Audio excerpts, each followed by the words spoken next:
pavor de delineado que borra. Pense que eu já tentei de tudo, mas de vez em quando borra.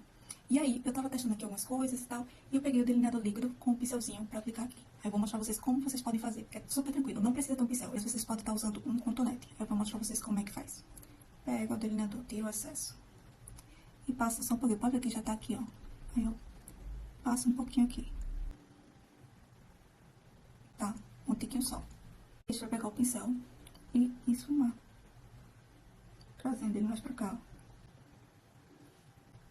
Porque como ele é a prova d'água, ele não vai borrar.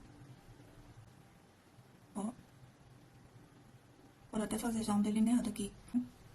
Esse pincel é uma benção. Ó, ó. Ajeitando aqui minhas cacas. Amo. Delineado de milhões em segundos. Olha. Super elegante. Sofisticado, chique. Tudo sem borrar.